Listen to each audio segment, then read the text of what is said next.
இந்த எழுச்சி மிக்க பொதுக்கூட்டம் இங்கே நடைபெற்றுக் கொண்டிருக்கிறார். இந்த மாநாட்டுடைய செய்திகள் யாரை எட்ட வேண்டுமோ அவர்களை எட்டிக் கொண்டிருக்கிறது என்பதற்கான ஒரு மிக முக்கியமான ஒரு அத்தாட்சி என்னவென்று சொன்னால், ஜூலை மாதம் 6ஆம் தேதி நாம் மாநாடு நடத்தினோம். அதே ஜூலை மாதம் 9ஆம் தேதி 2 நாள் கழித்து நம்முடைய தமிழ்நாட்டுடைய முதல்வர், திராவிட மாடல் ஆட்சியுடைய முதலமைச்சர் அவர்கள் திருச்சியில் இருக்கக்கூடிய நம்முடைய ஜமால் முகமது கல்லூரியுடைய பவள விழாவிற்கு வருகின்றார்கள். வருகின்ற முதலமைச்சர் அவர்கள் அந்த பவள விழா நிகழ்ச்சிகளை பற்றி எல்லாம் பேசிவிட்டு நிகழ்ச்சி சிறப்பாக ஒரு செய்தியை அதில் பதிவு செய்தார்கள். இந்த மாநாட்டிலே நாம் வைத்த மிக முக்கியமான கோரிக்கை, ஊராட்சி மன்றம் முதல் நாடாளுமன்றம் வரை இந்த சமூகம் திட்டமிட்டு அரசியல் அதிகாரம் பறிக்கப்பட்ட ஒரு சமூகமாக இருக்கிறது, சிதைக்கப்பட்ட ஒரு சமூகமாக இருக்கிறது.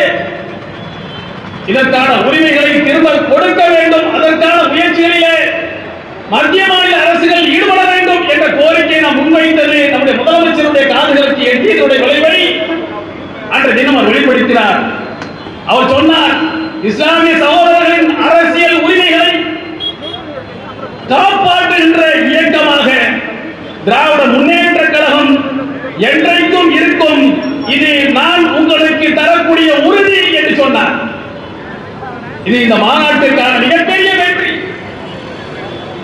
திராவிட முன்னேற்ற கழகம் என்பது ஒரு சமூக நீதி பாசறை. நீதி கட்சி காலத்திலிருந்து இன்று திராவிட முன்னேற்ற கழக காலம் வரை சமூக நீதியை பறைசாற்றுகின்ற ஒரு பேர் இயக்கம். அந்த வழியில் வந்த நம்முடைய முதலமைச்சர் அவர்கள் நம்முடைய கோரிக்கையினுடைய ஆழத்தை, அதனுடைய வீரியத்தை, இந்த சமூகம் படக்கூடிய அல்லல்களை, அவலங்களை, பிரச்சனைகளை புரிந்து கொண்டதனுடைய ஒரு வெளிப்பாடுதான் இதே திருச்சி மண்ணில் மாநாடு நடந்த ஒரே 2 நாட்களில் கலந்து கொண்ட விழாவில் அரசியல் உரிமையை பாதுகாக்கின்ற இயக்கமாக திராவிட முன்னேற்ற கழகம் திகழும், இது நான் உங்களுக்கு கொடுக்கக்கூடிய உறுதி என்று சொல்கிறார் என்று சொன்னால், இந்த கோரிக்கையினுடைய வெற்றி தொடங்கிவிட்டது என்பதை இந்த சமூகம் புரிந்து கொள்ள வேண்டும். இந்த நேரத்தில் நான் இன்னொன்றையும் சொல்ல விரும்புகின்றேன். தமிழ்நாட்டில் இருக்கக்கூடிய அரசியல் கட்சிகள், அது எடப்பாடி பழனிசாமியாக இருந்தாலும் சரி, பச்சை பஸ் பழனிசாமி, இப்ப நாளைக்கு திருச்சிக்கு வர போற மஞ்ச பஸ் விஜய், இப்ப இந்த பஸ் எடுத்துட்டு போறவங்க இதை பத்தி புரிஞ்சுவாங்களா? முஸ்லீம்களுக்கு இப்படி ஒரு அரசியல் உரிமையான ஒரு பிரச்சனை இருக்குன்றதை புரிந்து கொள்ளக்கூடிய ஒரு ஆற்றலாவது இருக்கிறதா? சிஐஏக்கு ஆதரவாக வாக்களித்த எடப்பாடி பழனிசாமியை முதலமைச்சராக இருக்கும் போது நாங்கள் சென்று சந்தித்தோம். நம்முடைய பேராசிரியர் தலைமையில இஸ்லாமிய கூட்டமைப்புல போய் சந்திக்கும் போது அவர் பேச்சு இருக்க, சிஐஏக்கு மாதிரி ஓட்டு போட்டீங்க, உங்களுடைய 11 வாக்கு தானே முஸ்லீம்களுடைய குடியுரிமையை பறிக்கக்கூடிய ஒரு மிகப்பெரிய ஆபத்தில் கொண்டு வந்து நிறுத்திச்சு. 70 கோடி மக்களுடைய குடியுரிமையும் வாக்குரிமையும் கேள்விக்குறியாக இருக்கிறது என்று சொன்ன போது அவர் பக்கத்தில் செக்ரட்டரி பார்த்து கேட்கிறாரு, நம்ம சிஏக்கு ஓட்டு போட்டோம், என்ஆர்சிக்கு இல்ல அப்படின்னு கேட்கிறாரு. சிஏனா என்ன, என்ஆர்சினா என்ன, என்பிஆர்னா என்ன, வகுவாரி திருத்த சட்டம் என்றால் என்ன, அரசியல் உரிமை என்றால் என்ன, சமூக நீதி என்றால் என்ன, திராவிட இயக்கம் என்றால் என்ன, எதுவும் தெரியாது. ஒரு விபத்தின் காரணமாக ஒரு 4 ஆண்டு காலம் முதலமைச்சராக இருந்தவராகத்தான் எடப்பாடி பழனிசாமி இருக்கிறார். அப்ப அவரால் இந்த சமுதாயத்தினுடைய அரசியல் உரிமை என்றால் என்ன, அரசியல் உரிமைகள் இந்த 79 ஆண்டுகால சுதந்திர இந்தியாவில் எப்படி எல்லாம் பறிக்கப்பட்டிருக்கிறது, எப்படி எல்லாம் சிதைக்கப்பட்டிருக்கிறது புரிந்து கொள்ள முடியுமா அவர்களால? திட்டமிட்டு செய்திருக்கிறார்கள் என்பதுதான் சச்சார்புடைய ஆய்வறிக்கை சொல்லக்கூடிய ரிப்போர்ட். ஏதோ யதார்த்தமாக நடந்தது இல்லை. முஸ்லீம்கள் சட்டமன்றம் நாடாளுமன்றங்களுக்குள்ளாக வந்துவிடாமல் தடுப்பதற்காக என்னவெல்லாம் சூழ்ச்சி நடந்திருக்கிறது என்பதை ஒரு அரசாங்கத்துடைய ஆணையம் 2006 வெளிப்படுத்தியது நீதிபதி ராஜேந்திர சச்சார் தலைமையிலான அந்த ஆணையம் மிக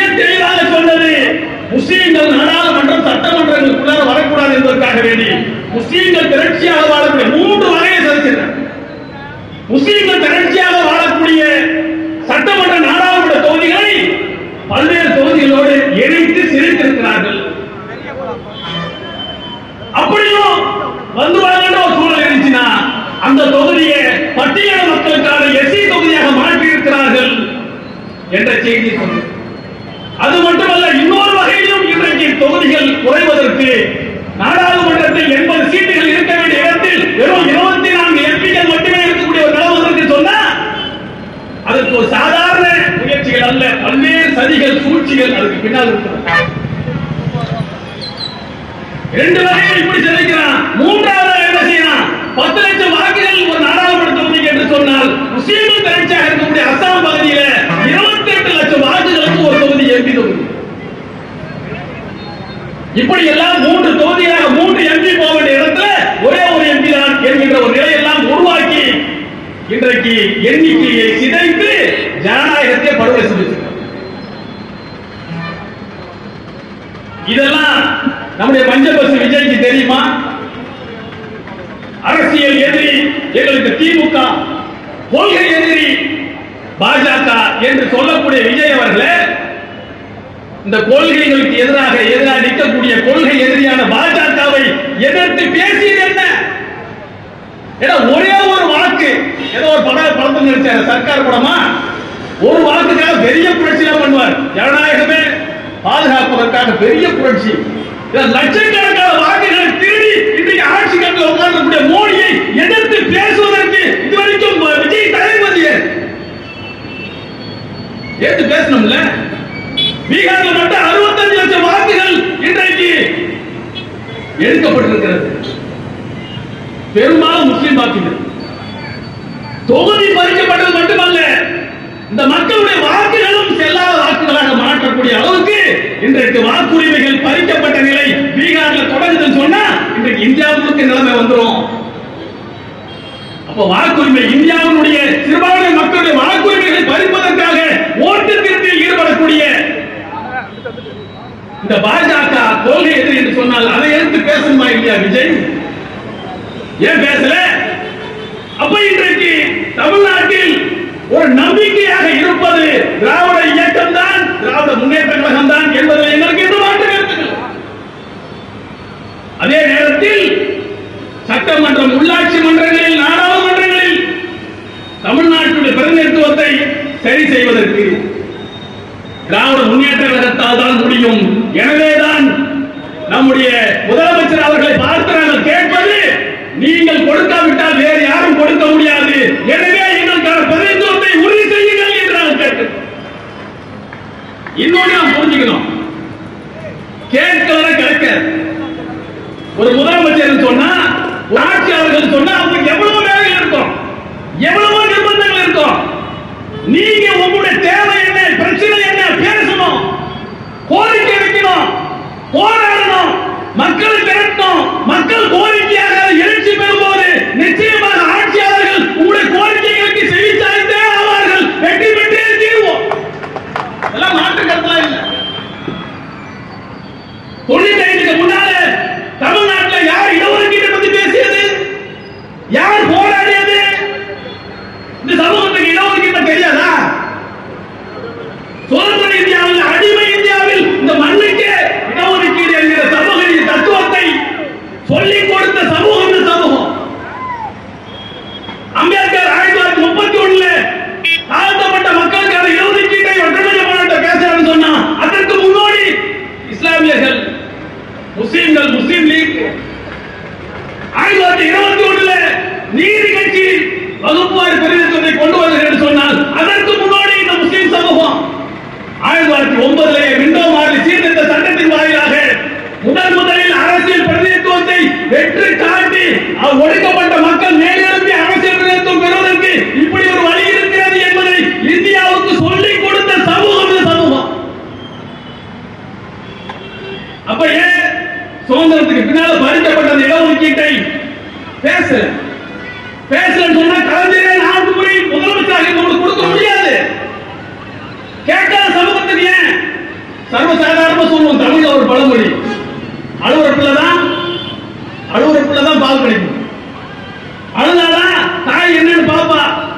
என்ன பிரச்சனை கொடுக்கணும்ன்ற ஒரு முடிவுக்கு வரணும்னு சொன்னா நீங்க உங்களுடைய கோரிக்கைகளை முன்வைக்கணும். அப்ப 95 தொடங்கி 2006 வரைக்கும் 13 ஆண்டு காலம் தொடர் போராட்டங்களில் தமுக கருப்பு வெள்ளை பட்டாலும் தமிழ்நாட்டில் போராடிய விளைவுதான் 3.5 விழுக்காடு இடஒதுக்கீடு. கலைஞருக்கு தெரியாதா சமூக நீதி என்பது எவ்வளவு முக்கியமானது, அதுவும் இந்த முஸ்லிம் சமூகத்திற்கு எவ்வளவு முக்கியமானது என்று தெரியும். வேற சமுதாயத்துக்கு கொடுக்கிறது கூட அவ்வளவு பிரச்சனை வராது. வரும் அப்போ ஏன் பார்த்தோமே அருந்ததி சமுதாயத்துக்கு 3% இடஒதுக்கீடு கொடுத்தா பட்டியல் சமுதாயத்தை சேர்ந்த 2 பேரை தூண்டி விட்டு சட்டமன்றத்தில் எடுத்து பேச வச்சு ஜெயலலிதா.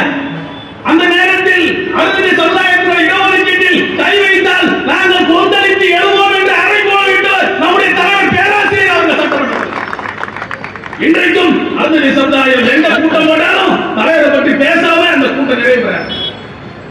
அப்ப அவர்களுக்கு அவரை எதிர்ப்பிருக்கும் போது நமக்கு எவ்வளவு எதிர்ப்பு இருக்கும்?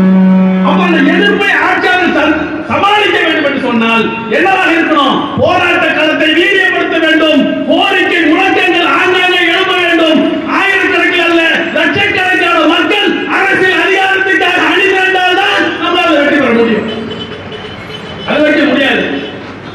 ஏதோ ஜூலை மாசத்துல ஒரு மாநாடு போட்டுட்டு டிசம்பர் மாசத்துல அதுக்கான வெடிகள் வரும்னு சொல்லி எதிர்பார்க்க முடியாது. தொடர்ந்து களமாட வேண்டும், தொடர்ந்து உரிமைகளை நாம் கேட்டு போராட வேண்டும். போராடினால்தான் கிடைக்கும். அரசியல் அதிகாரம் என்பது சாதாரண ஒரு விஷயம் இல்லை. ராம ஆண்டால் என்ன, ராவண ஆண்டா எனக்கு என்ன அப்படின்னு இருக்க முடியாது. அரசியல் அதிகாரம் தான் ஒரு தேசத்தினுடைய அனைத்தையும் தீர்மானிக்கக்கூடியது. சிஏஏ கொண்டு வந்தா குடியுரிமை திருத்த சட்டம் குடியுரிமை கேள்விக்குறியாகி நிற்கிறது. வக்குவாரி திருத்த சட்டம் வந்தாச்சு. லட்சக்கணக்கான ஏக்கர் வக்கு சொத்துக்களுடைய நிலைமைகள் இன்றைக்கு ஆபத்தான ஒரு சூழலில் நின்று கொண்டிருக்கிறது. 8 மாநிலங்களில் மதமாற்ற தடை சட்டம் ராஜஸ்தானில் கொண்டு வந்தாச்சு. 9ஆம் தேதி 2 நாளைக்கு முன்னாடி இப்படி கருப்பு சட்டங்களை கொண்டு வந்து கொண்டே இருக்கிறார்கள். அப்போ ஒரு ஆட்சி என்று சொன்னால் உன்னுடைய வழிபாட்டு உரிமை, ஏன் உன்னுடைய வாழ் உரிமையும் தீர்மானிப்பது ஆட்சியாளர்கள் தான். உன்னுடைய உணவு உரிமையை தீர்மானிப்பது, நீ என்ன சாப்பிடணும் தீர்மானிப்பது ஆட்சியாளர்கள் தான். நீ எந்த உடையை உடுத்த வேண்டும் என்று தீர்மானிப்பது ஆட்சியாளர்கள் தான். அப்ப ஆட்சி அதிகாரம் என்பது உன்னுடைய அனைத்திலும் தலையிடக்கூடியதாக இருக்கிறது என்று சொன்னால் அதற்காக நீ எவ்வளவு மெனக்கெடணும், அதை பற்றி எவ்வளவு கவலைப்படணும். அரசியல் விழிப்புணர்வோடு இருந்தால்தான் நீங்கள் இந்த நாட்டில் உரிமை உள்ள மனிதர்களாக வாழ முடியும். என்ன அநியாயங்கள் நடந்து கொண்டிருக்கிறது. நாட்டுக்காக படுகொலை, எந்தவித நியாயமும் இல்லாமல் புல்டோசர் வச்சு 1.5 லட்சம் வீடுகளை இடித்து தரமட்டமாக்குறான். 8 லட்சம் பேர் இன்றைக்கு தெருவண்ணிக்கலாம் வீடு இல்லாம புல்டோசர் நீதினு கொண்டாடுறான். புல்டோசர் நீதி பேர் கொண்டாடுறான். இந்த நாட்டினுடைய நீதிமன்றங்கள் கண்மூடி பார்த்து கொண்டிருக்கிறது. இன்றைக்கு எல்லாத்துக்கும் மேல வாக்கு திருட்டு, மிக மோசமான ஒரு வாக்கு திருட்டை இன்றைக்கு நடத்தி கொண்டிருக்கிறது பாஜக. கடந்த நாடாளுமன்ற தேர்தலில் இவர்கள் ஆட்சிக்கு வந்தது மக்களுடைய ஆதரவை பெற்று மக்கள் வாக்குகளால் அல்ல. பாஜக அப்படி வரவே வர. இன்றைக்கு காங்கிரஸ் இருக்கிறது என்று சொன்னால், திமுக இருக்குது, ஏன் அண்ணா திமுக இருக்குது சொன்னா இதெல்லாம் என்ன பேசுவோம்? நாங்கள் சாதனை செஞ்சிருக்கிறோம். ஒரு சாதனை பட்டியல் 4 ஆண்டுகளில் திமுக அரசு எதை செய்தது, மீண்டும் நாங்கள் ஆட்சிக்கு வந்தால் இதெல்லாம் செய்வோம் அப்படின்னு ஒரு சாதனை பட்டியல் வெளியிட்டு ஒரு வாக்குறுதியை கொடுக்கும். இதுதான் எல்லாம் செய்வோம். ஆனா பாஜக அதெல்லாம் செய்யாது. 2 கலவரங்களை செய்யும். ஒரு 1000-2000 முஸ்லிம்களை கொல்லும். அந்த கலவரத்தின் மூலமாக தேசத்தினுடைய இந்து மக்களை அணிதிரட்டும், உணர்ச்சி வயப்பட்ட மக்களை அணிதிரட்டும். அதன் மூலமாக ஆட்சி போடும். இப்ப அது முடியாது ஒரு சூழல் வந்தா அதுக்கு என்ன வழி? அதுக்கு என்ன செய்யறது? தேர்தல் கமிஷனை கைப்பற்றி தேர்தல் கமிஷன் நியமிக்கக்கூடிய அதிகாரத்தை உச்சநீதிமன்றத்தில் பறிச்சு ஆளுங்கட்சி வச்சு, ஆளுங்கட்சியே நியமிச்ச தேர்தல் கமிஷன் எப்படி இருப்பாரு? இந்த தேர்தல் கமிஷனர்கள் இன்றைக்கு வாக்கு திருட்டை சர்வசாதாரணமாக வச்சான். பீகார்ல 6 லட்சம் வாக்குகள் இல்லாமல் ஆக்கப்பட்டுச்சு. நம்முடைய ராகுல் காந்தி அவர்கள் கடந்த 7ஆம் தேதி இந்தியா கூட்டணி கூட்டம் தலைவரால் போக முடியல, நீங்க போய் கலந்துக்கிறேன் சொன்னார். அன்றைக்கு காலையில் தான் ராகுல் காந்தி ஒரு அணுகுண்டை விடுத்தார். அணுகுண்டு தான் சொன்னார் பேரு. மிகப்பெரிய அதிர்வலைகளை உண்டாக்கி எப்படியெல்லாம் வாக்கு திருத்தலில் ஈடுபட்டிருக்கிறார்கள். ஒரே பெயரில் 4 இடங்களில் 5 இடங்களில் வாக்குகள், ஒரே வீட்டில் 10க்கு 10 கொண்ட ஒரு வீட்டில் 120 பேர் வாக்காளர்கள். இதை விட ஒரு மோசமான ஒரு என்னன்னு சொன்னா, கர்நாடகாவில் பெங்களூர் சென்ட்ரல் ஒரு நாடாளுமன்ற தொகுதி, அந்த நாடாளுமன்ற தொகுதியில் 7 சட்டமன்ற தொகுதி, இப்ப 6 தொகுதி 7 தொகுதியெல்லாம் இருக்குல்ல சட்டமன்ற தொகுதிகள், நாடாளுமன்ற தொகுதி. அங்க பாஜக சார்பில் ஒருவரும் காங்கிரஸ் சார்பில் மன்சூர் கான் என்கின்ற ஒரு வேட்பாளர் நிற்கிறாங்க. 3 தொகுதியில் பாஜக முன்னணி, இன்னொரு 3 தொகுதியில மன்சூர் கான் காங்கிரஸ் முன்னணி. அப்ப 6 தொகுதியினுடைய முடிவுல மன்சூர் கான் 88,000 வாக்குகள் முன்னணியில் இருக்கார். 88,000 வாக்குகள் முன்னணியில் இருக்கார். அடுத்து 7வது சட்டமன்ற தொகுதி என்றாங்க. அந்த தொகுதி பேரு மகாதேவபுரா. இந்த மகாதேவபுராவினுடைய சட்டமன்ற தொகுதி என்ன, 88,000 ஓட்டு லீடிங்ல இருந்த மன்சூர் கான் என்னவாகிறாரு, 33,000 ஓட்டு பின்தங்கி தோல்வியடைகிறார். 88,000 இருந்தவர் எவ்வளவு வாக்கு வாங்கினார் பார்த்தா, இந்த மகாதேவபுரா என்கிற சட்டமன்ற தொகுதியில் மட்டும் 1,20,000 வாக்குகளை பாஜக வாங்கும். கூடுதலா ஒரு சட்டமன்ற தொகுதியில் மட்டும் 1,20,000 ஓட்டு லீடிங் எப்படி வர முடியும்? என்ன நடந்தது என்று ஆய்வு செய்து பார்த்தால் எல்லாம் பேக் ஓட்டு, திருட்டு ஓட்டு. 5 மணிக்கு மேல இஷ்டத்துக்கு புதிதாக அதிகமான போலிங்க. ஆக ஒரு வாக்கு திருட்டு மூலமாகத்தான் இன்றைக்கு மன்சூர் கான் போன்ற பல பேர் தோற்கடிக்கப்பட்டிருக்கிறார்கள். பாஜக 400 சீட்ல வெற்றி பெறும் சொன்னா அதெல்லாம் வாய்ப்பே இல்லைன்னு அவங்களுக்கு தெரியும். இப்படிதான் திருடி வந்து பார்த்தான்.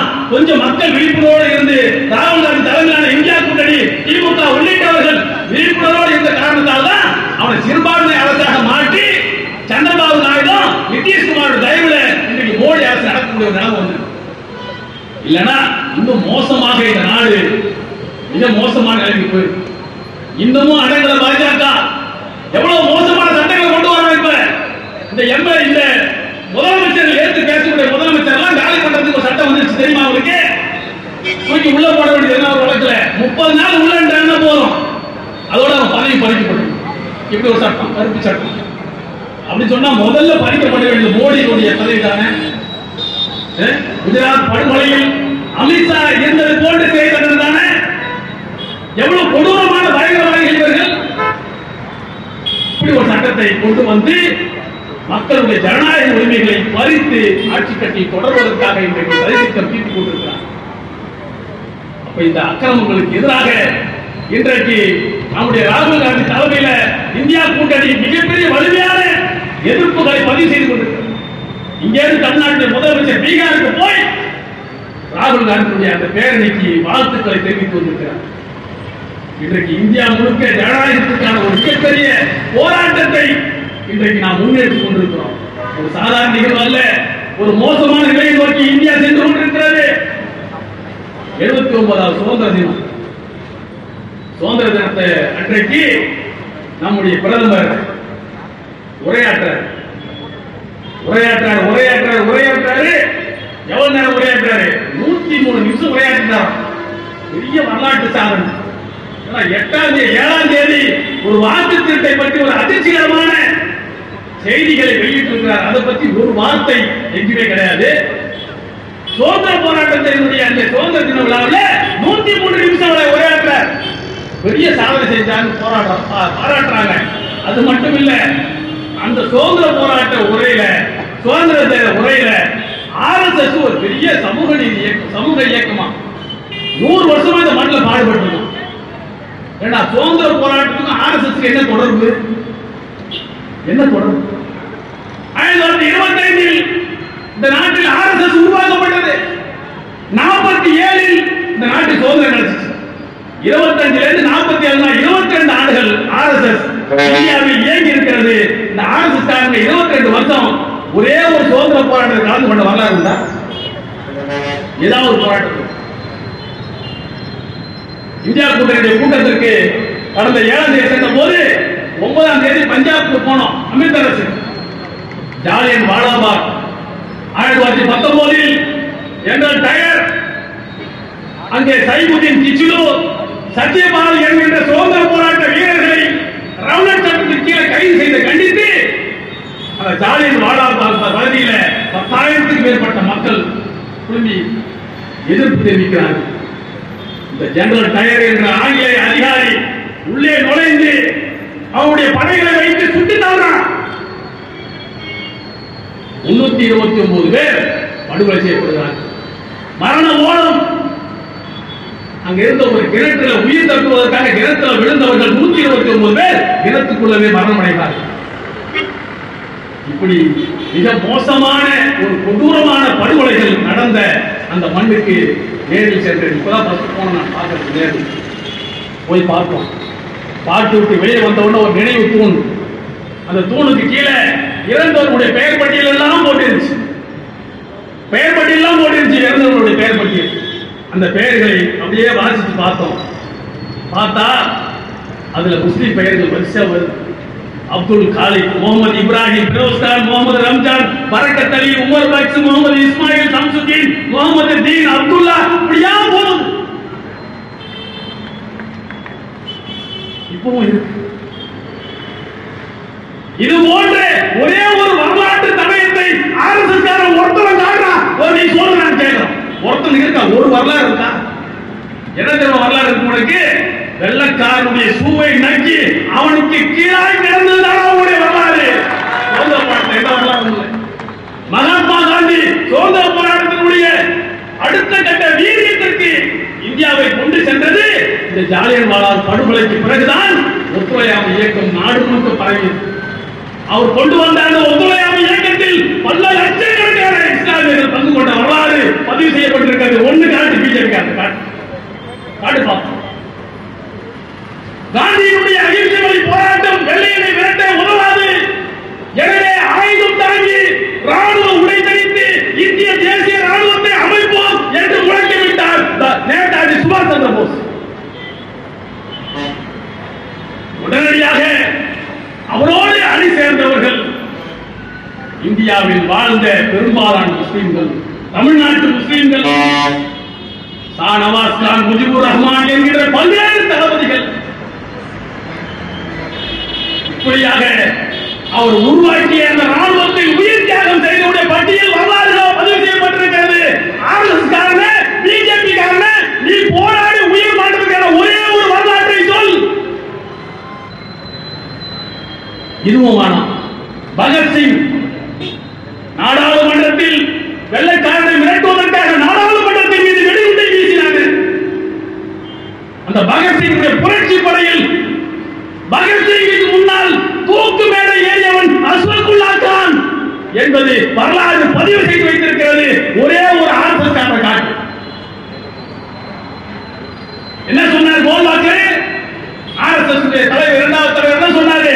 சுதந்திர போராட்டத்தில் ஈடுபட்டுடைய சக்தியை வீண்வரைய செய்யாதீங்க, ஆங்கிலேயருக்கு எதிராக போராடாதீங்க என்று அறைகூவல் விட்டவர்கள் தான் இந்த கோல்வாக்கரும் சாவர்கரும் தவிர சுதந்திர போராட்டத்தை கலந்து கொண்டவன்ல. உனக்கு என்ன யோகிதை இருக்கிறது சுதந்திர போராட்டத்தில் ஆர்எஸ்எஸ் பத்தி பேசுறது? ஆர்எஸ்எஸ் என்ன வரலாறு? நான் 100 ஆண்டு போராடி இருக்கிறது. 100 ஆண்டு நாங்க சேவை செய்யணும்னு சொல்றேன்ல. தமிழ்நாட்டில் மக்களுக்கு சேவை செஞ்ச ஆர்எஸ்எஸ் காரன் ஒரே ஒரு ஆளை சொல்லு.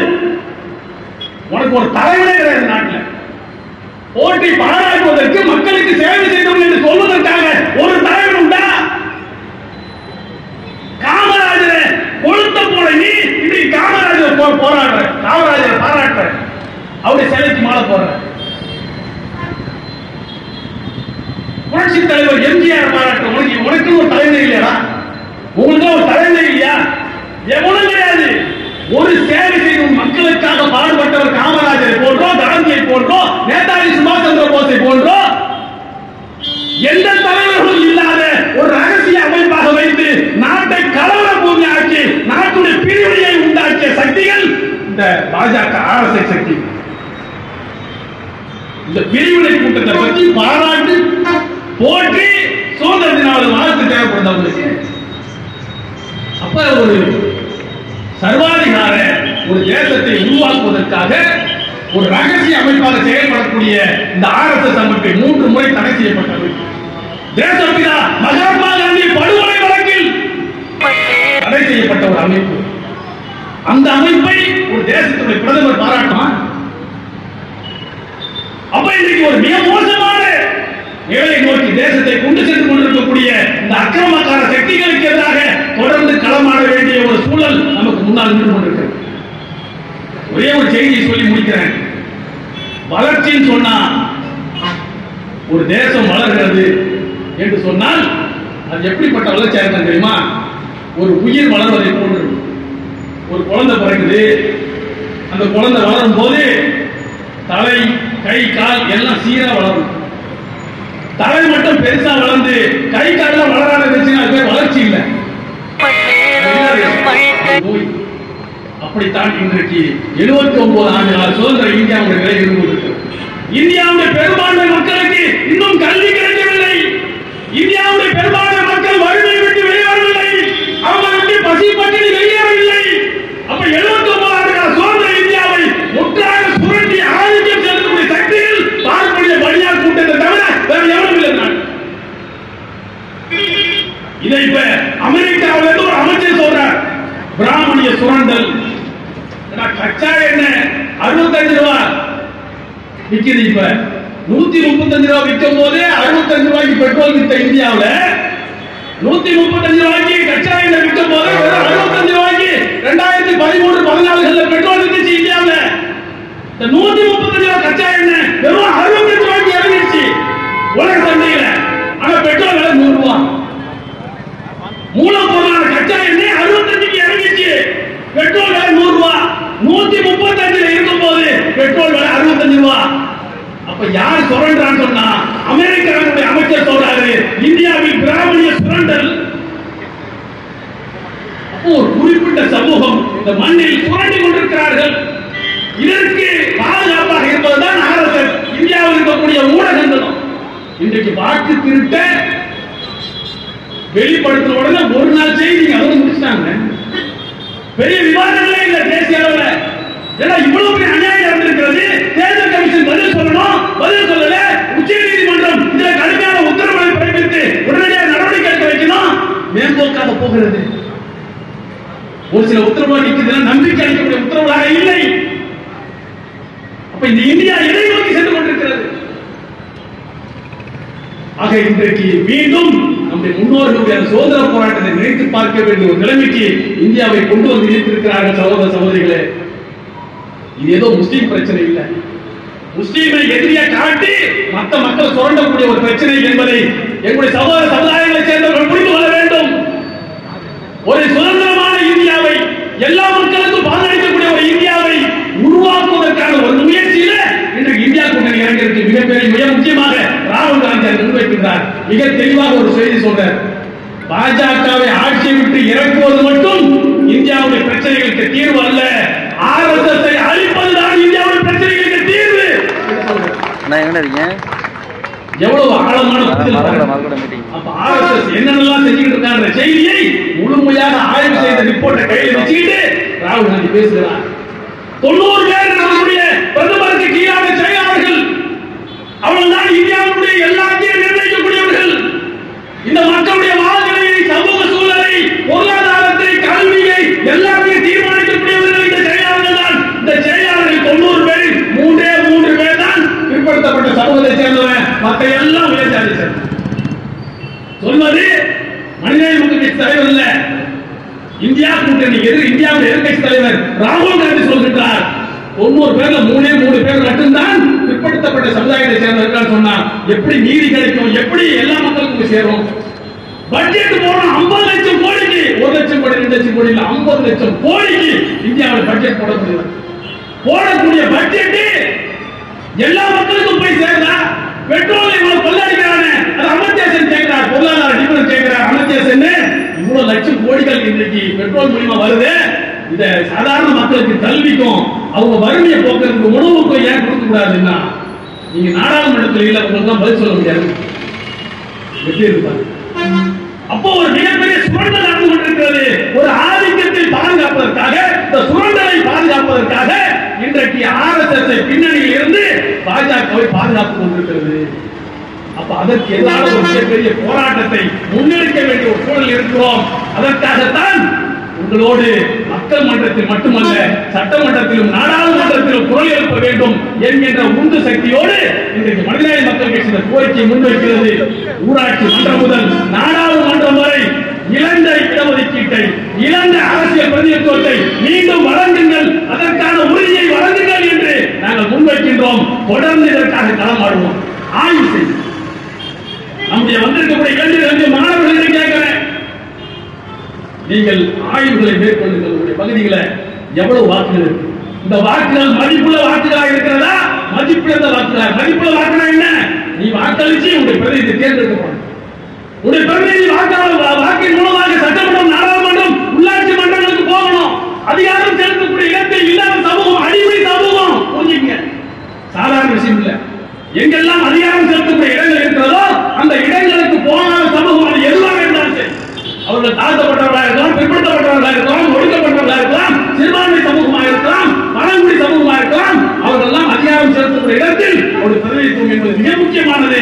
அது இல்லை என்று சொன்னால் அவர்கள் அடிமைகள். அடிச்சாலும் கேள்வி கேட்க முடியாது, புல்டோசர் வச்சு நேரனாலும் கேள்வி கேட்க முடியாது, உடைய குடியுரிமை பறிச்சாலும் கேள்வி கேட்க முடியாது, வாக்குரிமை பறிச்சாலும் கேள்வி கேட்க முடியாது, உடைய உணவு உரிமை பறிச்சாலும் கேள்வி கேட்க முடியாது, உடைய வழிபாட்டு உரிமை பறிச்சாலும் கேள்வி கேட்க முடியாது. அப்ப அந்த அதிகாரங்களை நோக்கி மீண்டும் பயணப்படுவதுதான் இந்த பிரச்சனைகளுக்கு தீர்வு என்பதை புரிந்து கொள்ள வேண்டும். அதற்காக தொடர்ந்து களமாடுவோம், தொடர்ந்து பயணப்படுவோம், தொடர்ந்து போராட்ட களங்களை முன்னெடுக்குவோம், தயாராகுவோம். அடுத்த களத்தில் சந்திப்போம் என்று கூறி நல்ல வாய்ப்புக்கு நன்றி கொண்டு நிறைவு செய்கிறேன். வாய்கரமான அஸ்ஸலாமு அலைக்கும்.